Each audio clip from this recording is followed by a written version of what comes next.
Hope everybody had a good week. We had a fun men's conference the last couple days. So, I was hearing Mike and James talk about it. There was a lot of alpha in the room, or at least on the TV. I don't know about it in the room. It was good. It was very inspiring. So, we'll start with our summary from last time. Came up with. So our title was, after meeting with Moses, Pharaoh takes away the straw, so Israelites cannot make bricks, and beats them for it. Hebrew foremen blame Moses, Moses blames God, and God promises their deliverance. The taskmasters and the foremen tell Hebrews, no straw, but keep quota. The foreman complains to Pharaoh, and Pharaoh says they're just lazy. Nobody blames Pharaoh. Moses accuses God of evil directly. Why have you done this?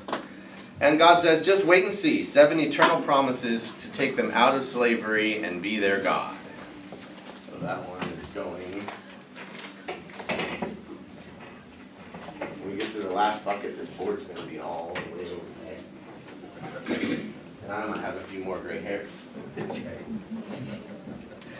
All right. So our summary for this week then. I haven't even read it. I just pasted it in because it's hot off the presses. James just put it in Slack this morning. So our title, Exodus 6:10 through chapter 7. We got all the way to the end of chapter 7 last time. So if you want to open your Bibles there for our storyline summary. Our title was, Moses and Aaron go before Pharaoh with the sign of their staff turning into a serpent. The magicians do the same, and Pharaoh's heart is hardened. Next, the water of the land is turned to blood. The magicians once again replicate, and Pharaoh's heart is hardened even further. Yeah, you missed out the Got hard it. thing. I didn't even have time to proofread you, James. Or that was autocorrect. It was totally autocorrect. Yeah. So, all right. So what happens first?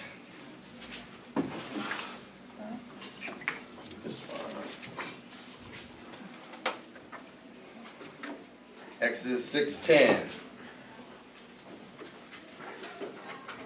Your basic genealogy of Moses and Aaron.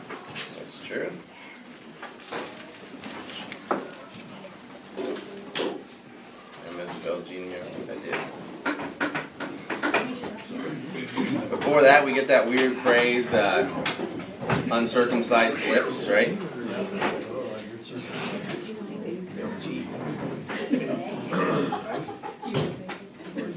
Okay. Even before that, God tells Moses to go to Pharaoh. And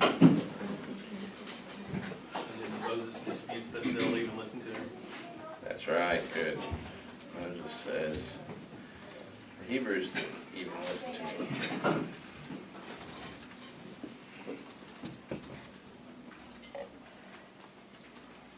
Okay. Good.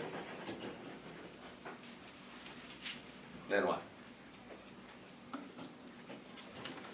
Those 3 points repeat after the genealogy.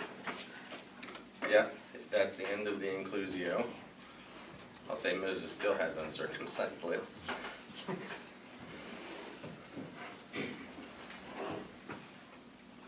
Okay?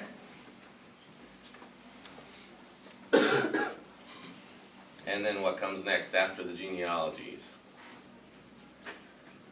God tells Moses, say to Pharaoh what I tell you to say. Very good. Well, the best way to phrase that. Let's say God instructs Moses and Aaron for round 2.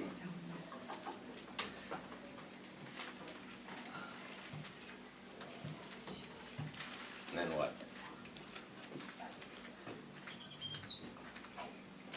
What is round 2? Turning water into blood. Well, Round 2, technically the first miracle, serpent. yes. Staff turning into the serpent, And Aaron's staff eating the other ones. swallows the magicians. I like to say priests. 'Cause I think we use the word magician in our day to mean something completely different than what they meant by it back then. So.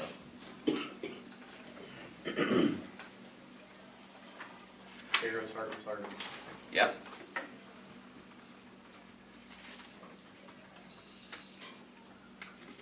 And we're going to follow that through. God did not harden Pharaoh's heart. It was just hardened. There's actually a point in the plagues where God has to start doing it, but up until that, Pharaoh does it all on his own. So then we hit the next plague. First plague, number 1. Water in the blood.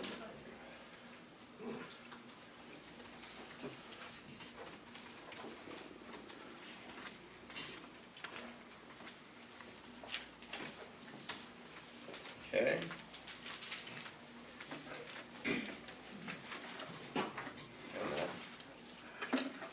Pharaoh's heart remained hard. Yep. I'd say the priests do the same. Pharaoh's heart remained hardened. I like that. Okay. Look good to you guys? Okay. One of these days, one of you guys is going to stand up and say, "No! It's not good." Alright, so we had our blood plague last week. I got pictures for every one of them. So see, this was,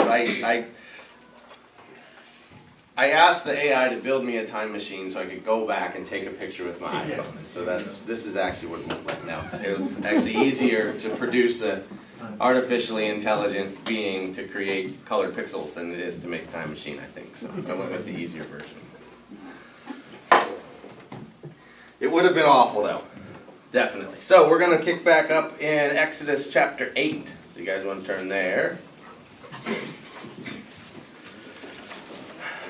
So we're getting ready for the second plague, but there's a few more things to go over before we jump into that. First, I realized I had missed 3 gods last time. I thought we had plenty on the board, but there's actually 3 more important ones.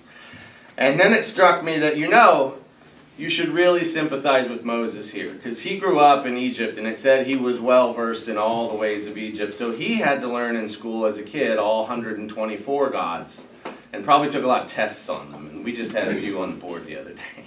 So the next god that we missed, we talked about her before actually, is Hathor. And she is the cow goddess. It's actually the goddess of schizophrenics because she's a very schizophrenic god. She's she's one side, she's the Dr. Jekyll side of Dr. Jekyll and Mrs. Hyde. And so she was everybody's favorite goddess because she was the goddess of healing, of nurturing, and she was all the good feminine qualities. Motherhood, love, beauty. She was considered to be the daughter of Ra. Remember, he was the big sun god, at least in the Heliopolis tradition, like the king of all the gods. Daughter of Ra, wife of Horus. Remember, Horus was the son of Osiris and Isis, who was the rightful ruler of Egypt, and every pharaoh that came after him was an incarnation of Horus. And so Hathor is like Pharaoh's god wife, effectively. But Hathor's dark side is called Sekhmet.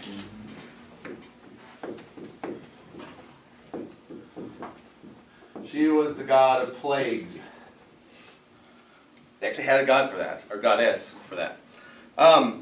She represented the dark side of the feminine. If you've ever seen 2 females in a fight together, you may see the dark side of the feminine. She's sort of like the irrationally violent mama bear side of the female. The story with her goes that, so she's a lion-headed goddess. We had a picture of her before, and we'll see her again. But she's also the goddess of war. Yes, she's goddess of plague, war, and destruction. I should include war, you're right. And just general destruction. And the story goes with her that Ra was her father, of course. Hathor's was the daughter. Hathor's the one side, Sekhmet's the other. And Ra was getting old and weak, and humanity figured this out, and they planned a rebellion against Ra. And so he sends his enforcer, Hathor, down to take care of the humans. And so Hathor transforms into Sekhmet, but she becomes so cruel and violent that she nearly wipes out all of humanity. And so Ra has regrets. He stops Sekhmet by tricking her into getting drunk on beer dyed red because she thought she was drinking blood.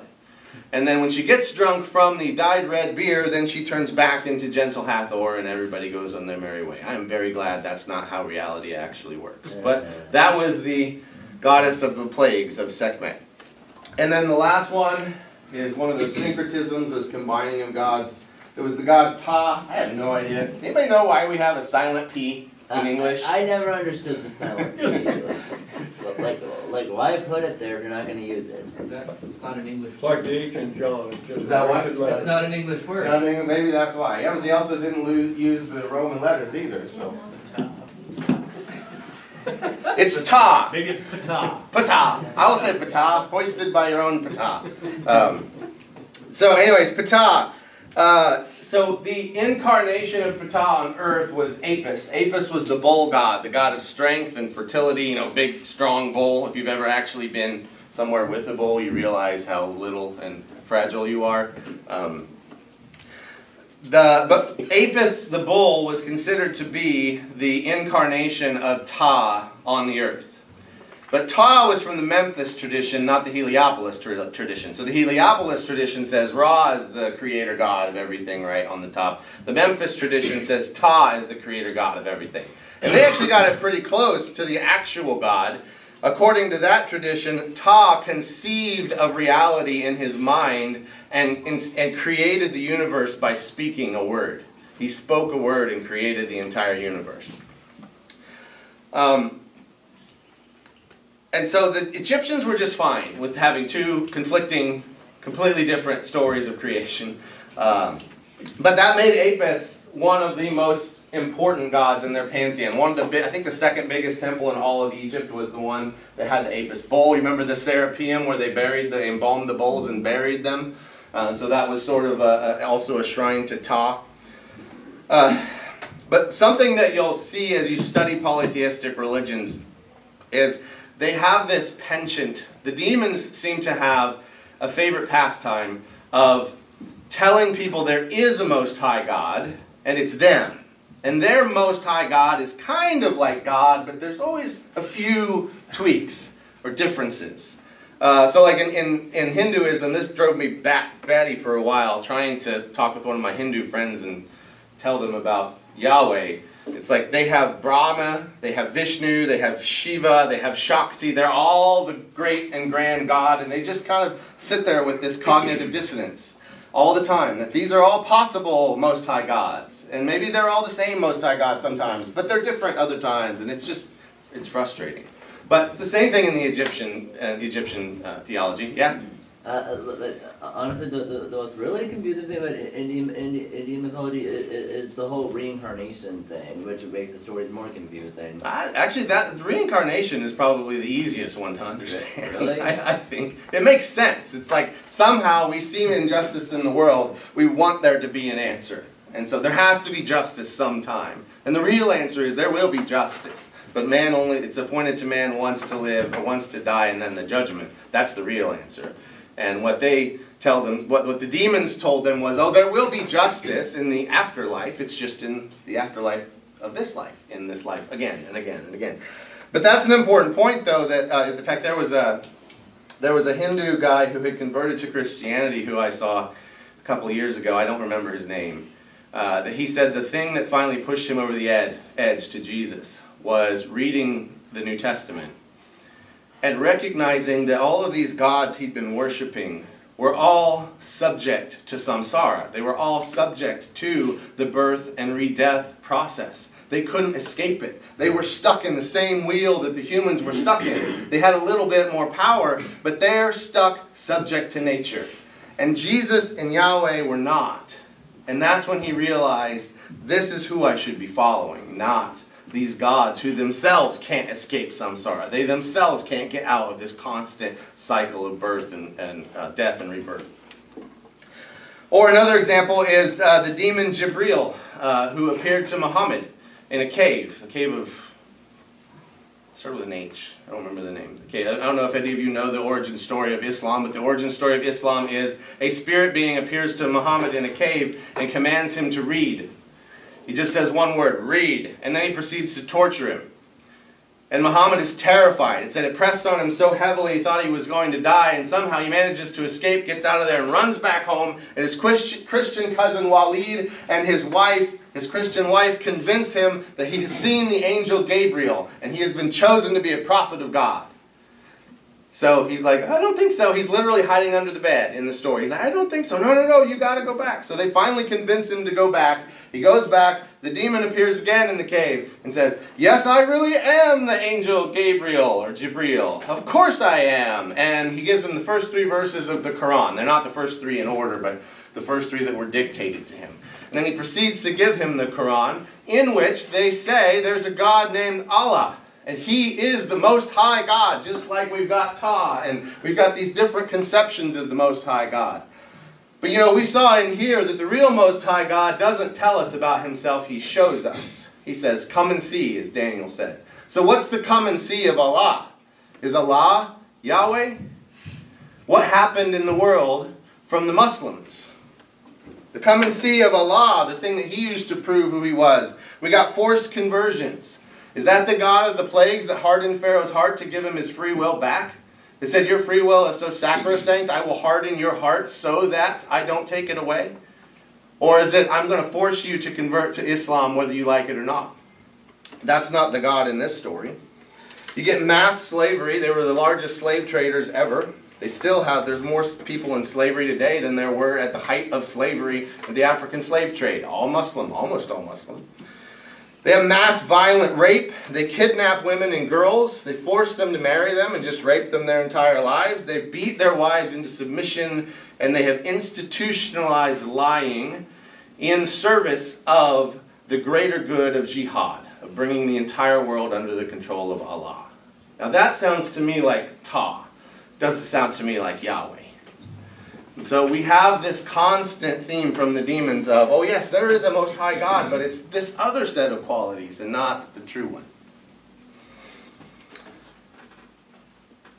So when Moses appears before Pharaoh and God instructs him to do all these things, it seems like it's the hard way to do it. Why didn't God just appear to Pharaoh?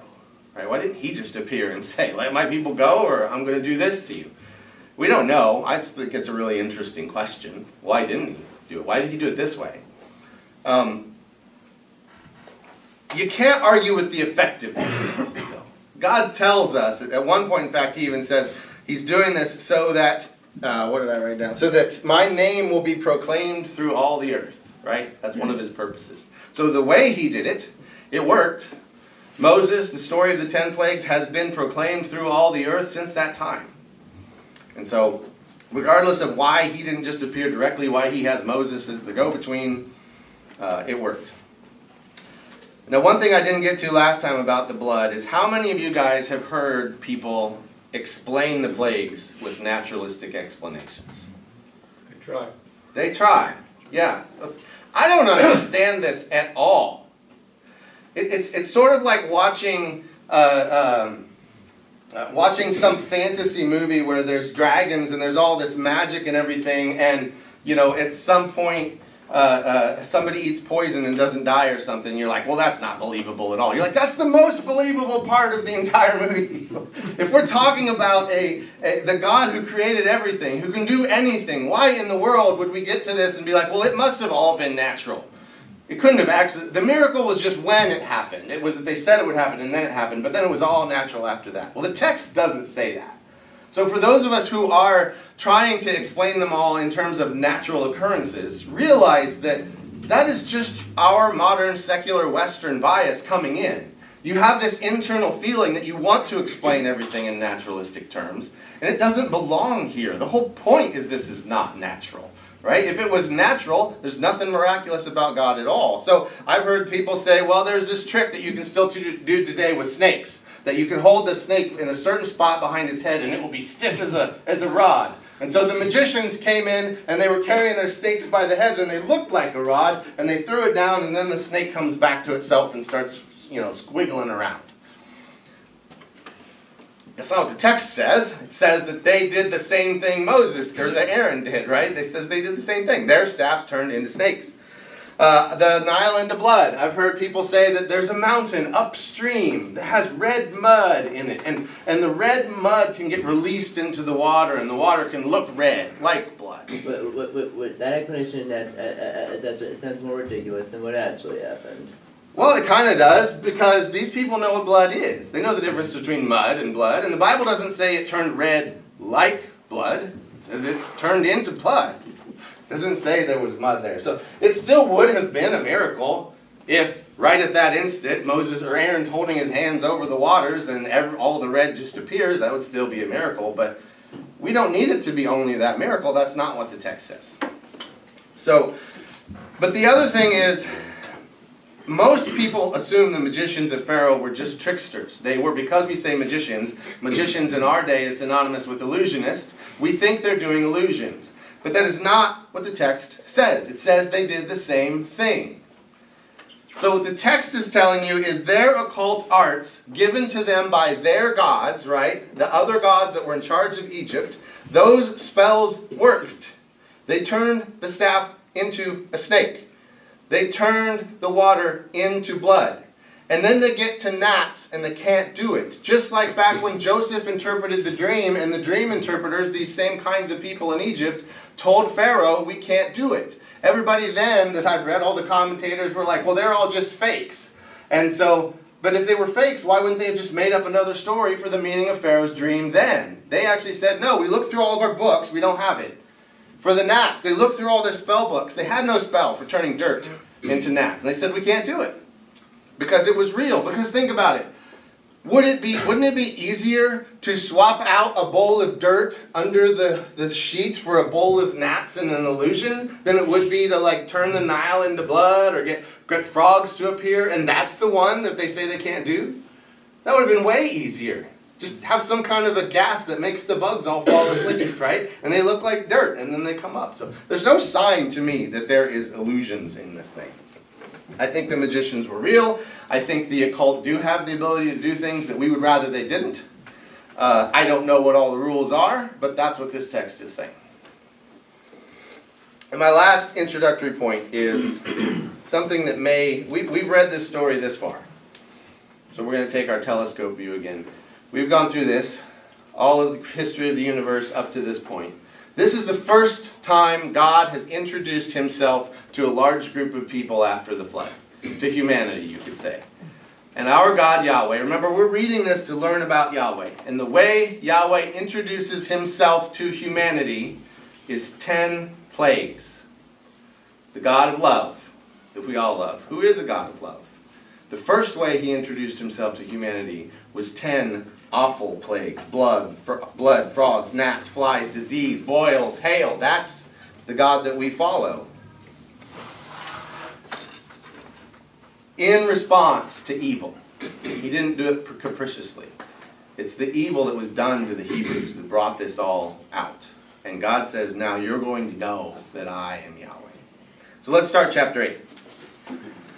Then the Lord said to Moses, go into Pharaoh and say to him, thus says Yahweh, let my people go, that they may serve me. But if you refuse to let them go, behold, I will plague all your country with frogs. The Nile shall swarm with frogs that shall come up into your house and into your bedroom and on your bed and into the houses of your servants and your people and into your ovens and your kneading bowls. The frogs shall come up on you and on your people and on all your servants. And Yahweh said to Moses, say to Aaron, stretch out your hand with your staff over the rivers, over the canals, and over the pools, and make frogs come up on the land of Egypt. So Aaron stretched out his hand over the waters of Egypt, and the frogs came up and covered the land of Egypt. But the magicians did the same by their secret arts, and made frogs come up on the land of Egypt. So, I don't know about you guys, I always thought frogs was a weird one. Frogs are not scary. They're just gross. And there's a lot of them. These are the slimy frogs. Yeah. Like, that would be rough. I wouldn't go out with bare feet, but the AI seemed to think that would have been equivalent. But they were everywhere. This was another one. Back in the houses, they're just everywhere. You can't get rid of them. It was annoying and gross, and they're there, and they just won't go away. It does kind of show, too, like the character of their gods. When you think of, they didn't stop it from happening. You know, they made more. Like, it's about power, it's not about making the best for your people. That is an excellent point. Yes, we're going to cover that like theme throughout this a lot too. The fact that they did make more, you remember the blood thing? Like, I imagine the magicians, Johnny and John Brace, they're standing there, and Pharaoh sees them bring out more frogs. Like, there's a little corner of the palace that doesn't have frogs on it, and they bring frogs into that corner of the palace, and they're all excited again, and Pharaoh calls them over. Come here. And slaps him in Come the here, guys. face. Yeah, and he takes his staff, I'm trying to think of and Pharaoh. he's just starts smacking them in the head like this. I don't need more frogs. We have plenty of frogs. Three Stooges type thing. Yeah, it is. It would be like the Three Stooges. Why in the world did you figure out a spell to make more frogs when we already have too many? First you make more blood when we had an entire river full of blood. Now you make more frogs when the whole nation is crawling with them. How about you go out and do something useful? And he just goes, I'm surrounded by idiots. Make 'em disappear. And, and then he turns, actually before we turn back to Moses, there was one very obvious god associated with this plague. You remember Heket, the frog-headed goddess married to Khnum? She breathed the life of humanity into the clay figurine that Khnum had created from the Nile on his potter's wheel. And so she is the goddess of the good personality. Because I don't know what Khnum saw in Heket, the frog-headed goddess. But no, she was, because she gave birth to the humans, she's considered the goddess of midwives, who were prominent in our story early on when the babies were killed. And so you could think with the frogs that maybe Heket and Yahweh are working together, because she was still mad about the killing of the babies. She was the goddess of midwives, right? And the midwives were put on the spot, so maybe Pharaoh could be thinking they're working together at this point. But that's the god that God is effectively repudiating here, with the frogs coming out. So if you thought Heket, if you were worshiping Heket and you were offering your praise to Heket and you were doing your spells and she doesn't make the frogs go away, this would be your sign maybe Heket's not in charge. Yeah? Oh, I was gonna say, I would not want to imagine a woman with a frog's head, because that to me, Wait till you see the scarab beetle head guy. Oh yeah. He's a lot of fun. Alright, so, verse 8. So after dealing with the magicians, Pharaoh then turns back to Moses. It says, verse 8, Then Pharaoh called Moses and Aaron and said, I'll plead with Yahweh to take away the frogs from me and my people, and I will let the people go sacrifice to Yahweh. Moses said to Pharaoh, Be pleased to command me, when I am to plead for you and for your servants and for your people, that the frogs be cut off from you and your houses, and be left only in the Nile. And Pharaoh puffs himself up. He says, Tomorrow. And all of his courtiers go, Oh my God, are you serious? How about now, Pharaoh? What about now? Tomorrow. Moses said, Be it as you say, so that you may know there is no one like Elohim, or like Yahweh, our Elohim. The frogs shall go away from you and your houses and your servants and your people, and they shall be left only in the Nile. So Moses and Aaron went out from Pharaoh, and Moses cried to Yahweh about the frogs, as he had agreed with Pharaoh. And Yahweh did according to the word of Moses. The frogs died out in the houses, the courtyards, and the fields, and they gathered them together in heaps, and the land stank. Yeah, But when Pharaoh saw that there was a respite, he hardened his heart and would not listen to them as Yahweh had said. I cannot imagine a worse smell than the dried blood from last time rotting, plus all of the piles of dead frog bodies. Oh, that would be disgusting. So,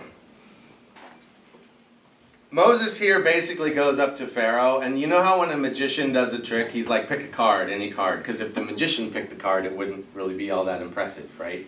He goes up to Pharaoh and says, fine, you pick a card. You tell me when we're going to end this plague. And so Pharaoh, of course, takes every bit of power he has been at least afforded and says, tomorrow. But then something we miss in the English, it doesn't use this word again, but it says what Moses did here was he cried out to the Lord. And the Hebrew word is not just crying in distress, but the maximum screaming kind of crying. Like he was literally as distressed as a human could be in this, when Moses goes and cries out to God. And the commentators say that may be because he grew up here for 40 years. These actually were his people and his culture, and he just got kicked out for 40 years. And so he's seeing all of these people suffer, and he's not that happy about it. Remember, he doesn't like suffering. He wanted to act against suffering. So who hardened Pharaoh's heart after plagues 1 and 2? Plague 2, it says that when Pharaoh saw at the end, when Pharaoh saw there was a respite, he hardened his heart. Plague 1, his heart just became hard. It was just hardened. It wasn't Yahweh, it was Pharaoh. So we move on to gnats. Then Yahweh said to Moses.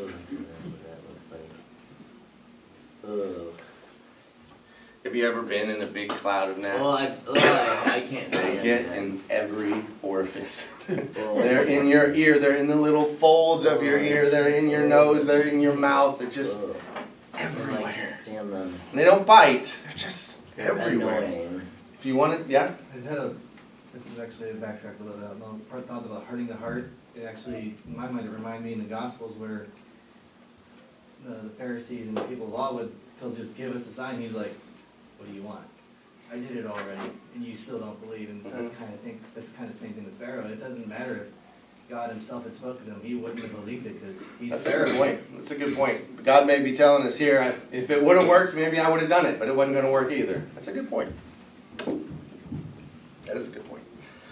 So yeah, gnats. If you want to try this, the back alleyway of my barn, I feed a fly killer to my cows, because otherwise I would just be in a complete swarm of flies all the time. But it doesn't kill gnats. And so the back 12-foot alleyway of my barn, when you walk through it, it is clouds. I mean, not like the little swarming cloud you see at the ballpark that's moving around. I mean solid walls of gnats. And it sucks. It is no fun at all. So again, though, this is more of an annoying one. So these 3 plagues are happening to the Hebrews as well. Everybody gets them. So the Hebrews got the frogs, the Hebrews got the blood in the Nile, and the Hebrews get the gnats. So it looks like this.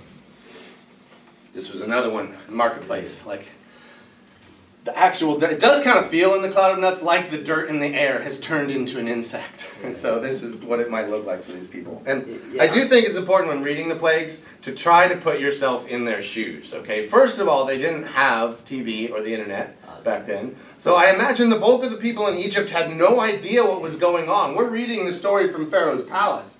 But how fast can the word get out from Pharaoh's palace to the entire rest of Egypt? And all these gnats just appear, all these frogs just appear, like they're confused. They're absolutely miserable. There's nowhere you can go to get away from these things. Well, and Egypt's big. That's right, it's huge. It's Also, it's not like the Pharaoh is inclined to tell him anything.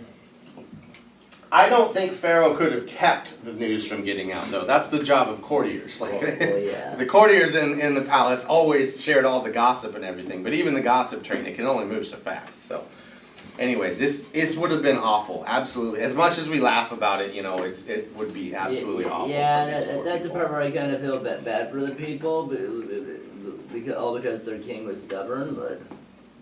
Yes, well, it was because their king was stubborn, but remember, they participated in the oppression of the Hebrews. They did. The estimates of how many people lived in Egypt at that time was around 3 million. And there's around 2 million Hebrews. So it takes a lot of the 3 million people to keep the Hebrews in slavery. So the god associated with this one, if you guys remember the god of the earth, remember the picture I had of the sky goddess up over the top? The god of the earth underneath was Geb. So this was Geb. This was a direct attack on Geb. The earth itself turned into insects and made us absolutely miserable. Now, we translate it as gnats. Other translations use the word lice, which would be way worse. Gnats. It actually does, this word used, it's kanim. It's the only place in the entire Bible that it's used. And so those kinds of words where it's only used in one place, it's really hard to know what exactly it was. So in modern Hebrew it means tiny bugs. It doesn't necessarily mean gnats. So it could have been lice, could have been gnats. Apparently that was an important part of the story for us to know. But keep in mind, this is the 3rd plague. Remember the structures of the plagues? The first one, Moses goes to meet Pharaoh where he's at. The second ones, he always goes into Pharaoh at the palace. And the third ones come with no warning. The gnats came with no warning at all. They just did it. And so we're at the end of the first triad, so we're about to start the second triad, so Moses is going to go back into Pharaoh. Okay, so Exodus 8. verse 20, verse 20. Then the Lord and Yahweh said to Moses, rise up early in the morning and present yourself to Pharaoh as he goes out to the water, and say to him, thus says Yahweh, let my people go, that they may serve me. Or else if you will not let my people go, behold, I will send swarms of flies on you and your servants and your people and into your houses, and the houses of the Egyptians shall be filled with swarms of flies, and also the ground on which they stand.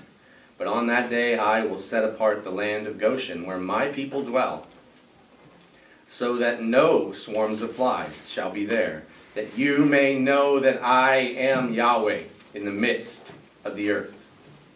Thus I will put a division between my people and your people. Tomorrow this sign shall happen. And Yahweh did so. There came great swarms of flies into the house of Pharaoh and into his servants' houses throughout all the land of Egypt. The land was ruined by swarms of flies. So this is, here, slightly larger bugs on everything that you can't hit, right? They move too fast. Honestly, flies are probably even worse than gnats. They are, but I suspect it wasn't actually flies, because the Hebrew word here is just swarms. It doesn't actually say what it's swarms of. And so we don't actually know. We just translate it as flies here, because they need to translate it as something. There is a very strong case to be made. Very strong. A lot of commentators make it. I think they're probably right. That it was, in fact, scarab beetles.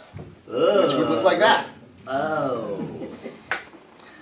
Everything was full of dung beetles. The pinchers, the big beetle-like bodies, you step on them, they crunch, it's all over you, it's crawling up you, it's in your bed, it's in your kitchen. It's terrible. But, Goshen, what in the world would that have looked like? There would have been a wall of flies or scarab beetles or whatever over here, and these guys over here had nothing. Probably la la la la. If you needed proof that Yahweh was real, like if you had been there, that would have been it, right? You're sitting on this side of the irrigation canal, which they did have back in Egypt. I thought this was a pretty good representation of that. What's your thought on like the Hebrews, so they've been in captivity, 400 years, right? So Yeah. how strong are they in their faith to the one and only Yahweh? So you gotta figure a lot of them they're worshiping the gods too. So I'm actually going to talk about that right now, because I totally agree. I don't think they know who Yahweh is at all. They've completely forgotten about him. They're finding out now. Yeah, they're finding out. I have a feeling it's like the sort of fantasy sci-fi movies where there's a prophecy. There's a prophecy from of old that one or two people knows about. You know what I mean? And there's this prophecy we've heard, and then we all start to learn about it as these things happen, and now we're wondering what else do we need to know about the ancient religion that we used to have? Because yeah, they've been here for a very, very long time. And that's an important point, that the Hebrews had the first 3 plagues.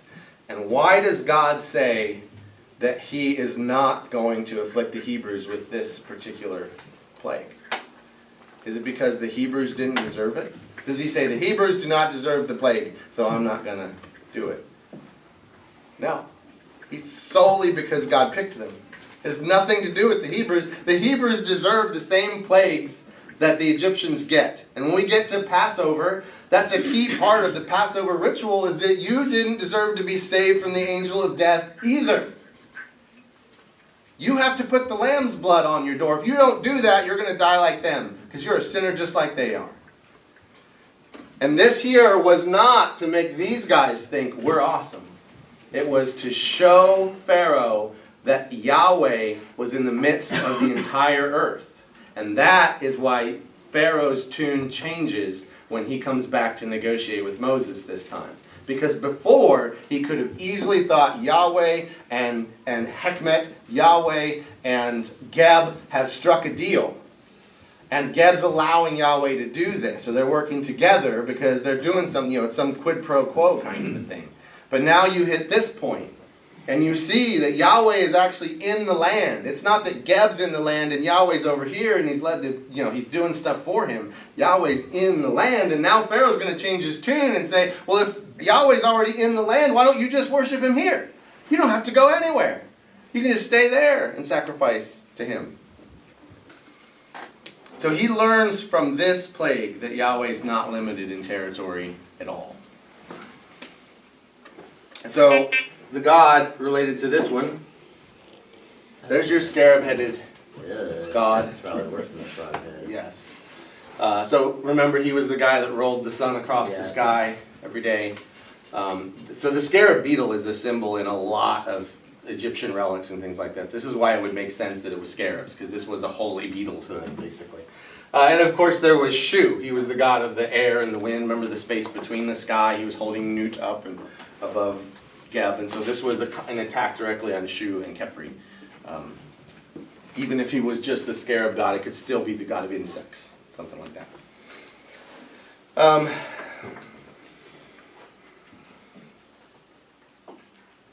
Okay, so let's go on to, would be verse 25. Then Pharaoh called Moses and Aaron and said, "Go sacrifice to your Elohim within the land."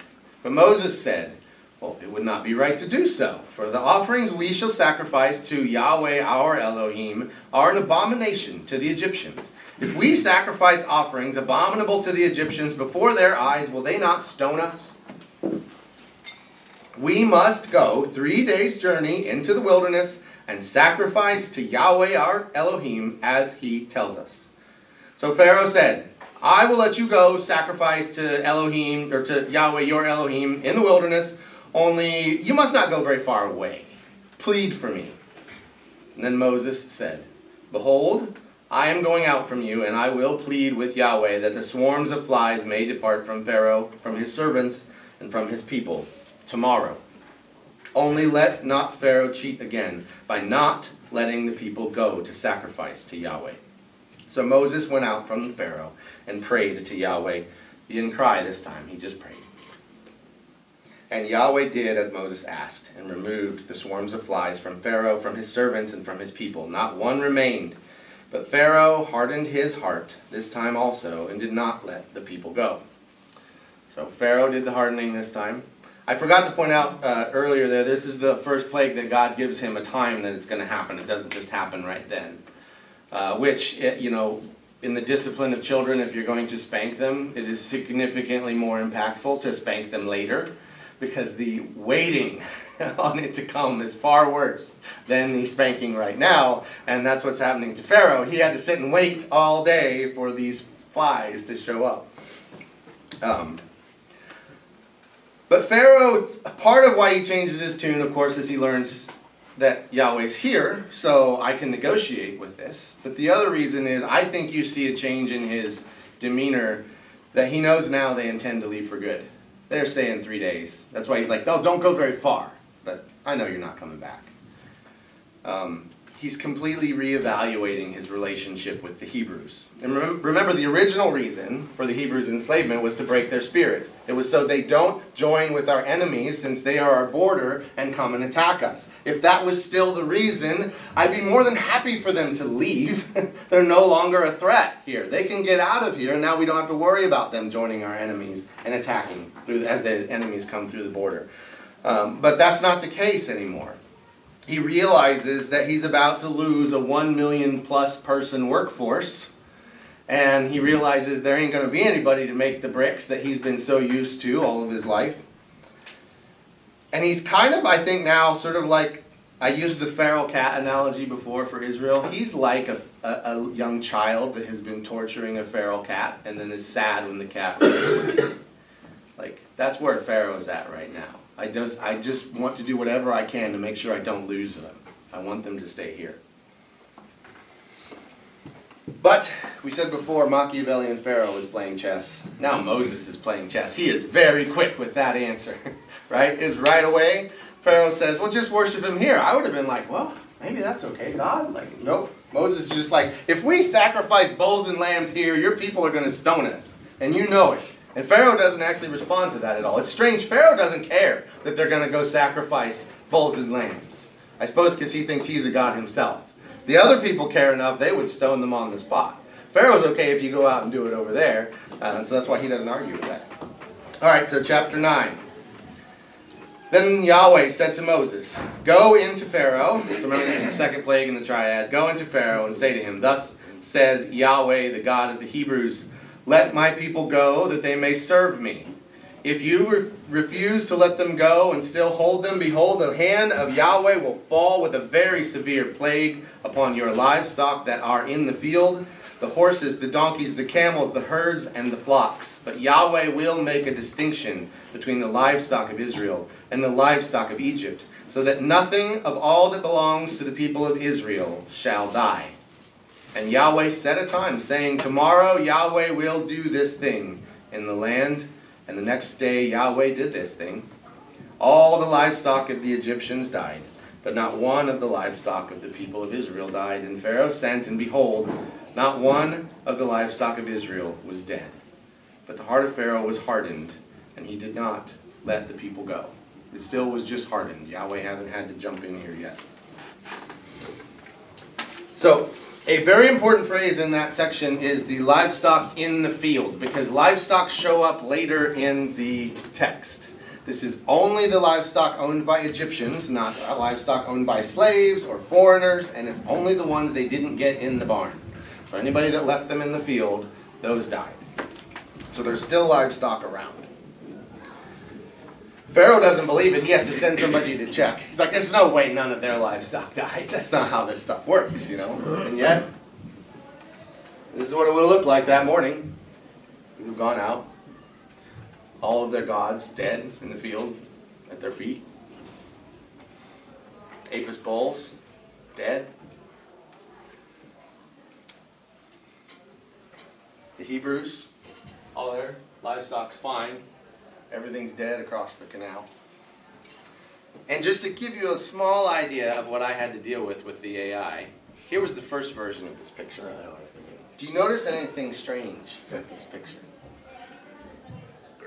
I almost let it slip by. I didn't notice it myself first. He's got a tablet. So he's tracking all the movement patterns on his iPad, you know, while they do that. And, you know, creating a period accurate image was part of the prompt. So he got the clothes, but good thing they had tablets back then. They could not have raised sheep nearly as well. So the god associated with this plague, obviously Hathor, the cow goddess, everybody loved, the Apis bull, those are pretty obvious. Okay. So, we'll move on to boils, maybe as far as we get today. And Yahweh said to Moses and Aaron, take handfuls of soot from the kiln. Now remember, this is the third one, right? No warning. Take handfuls of soot from the kiln and let Moses throw them in the air in the sight of Pharaoh. It shall become fine dust over all the land of Egypt and become boils breaking out in sores on man and beast throughout all the land of Egypt. So they took soot from the kiln and stood before Pharaoh, and Moses threw it in the air. And it became boils breaking out in sores on man and beast. And the magicians could not stand before Moses because of the boils, for the boils came upon the magicians and upon all the Egyptians. But the Lord hardened the heart of Pharaoh, and he did not listen to them, as Yahweh had spoken to Moses. So did this happen to Pharaoh as well? Yes. And it happened to, because his mummy has the boils on it. So remember we had that picture. I actually really had to tame it down on here. The vast majority of ways it would render boils was too gross to look at, and I did not want to put that up here. So, boils and blisters. But it also said it happened on the animals. Now remember, the priests in Egypt, they were all clean shaven. They were supposed to be perfectly clean, unblemished. You know, they were supposed to be very good representatives of their God, and they all just broke out with massive boils and poison ivy, and it says the livestock did too. So the next Apis bull they'd picked already after the last one died, he's got it as well. So the livestock that was killed would have just been the ones kept outdoors. The ones outdoors in the field. Because then later chariots, they had horses for those, so those must have been the Those ones were in the that were kept stables. separate. Yep, that's exactly right. It's something you have to figure out, because you're sort of like, I thought they were all dead. Yeah. But It's like it they does have say boils. in the field, so it doesn't just say Yeah. all the livestock died. All right, so this time, the end of the boils plague, God had to harden Pharaoh's heart. This is the first time. The commentators say that by this time, Pharaoh deserves it for God to go ahead and harden his heart, because he's hardened his heart 5 times, and now we're up to sixth one, and so it's his own fault. These are the gods associated with this plague. So there was Sekhmet, that goddess of war, plague, protection, healing. And Isis, of course, remember the goddess Isis who had brought Osiris back from the dead. She was the main goddess of healing. Nobody got healed from these things until Yahweh said they were going to disappear. The actual word used for what Yahweh does to his heart, we translate it hardened because we had hardened and all these other things and what Pharaoh did to his own heart, but it's actually strengthened. Like, that's a better translation of that specific word, which I think makes the story make way more sense. He strengthened Pharaoh's heart. Pharaoh's heart was weak in the face of boils and scarab beetles and everything else, and God strengthened his heart so that he could make the decision he was going to make anyways. But the occult comedy ends here. That's what I call the magicians in there. It was pretty funny the first two times. This time they can't even try to find a spell. They can't even stand up before Moses. And that would have been a powerful scene. You imagine Moses walking into the palace unannounced, says nothing. He's just got a hand of ash, throws it up in the air. Everybody's looking at it. Pharaoh's like, Moses, what are you doing? You know, says nothing, turns around and walks out. And poison ivy, something just starts breaking out on all of them across the whole land. At this point, they're only like halfway through. And the bad ones are still to come. I feel so bad for these people. Because how many bad people in history never had a darn thing happen to them? And these poor people, they lived through hell. So, we'll stop there after the boils. Next week, everybody's favorite, hail. Yay. Can you have a favorite plate?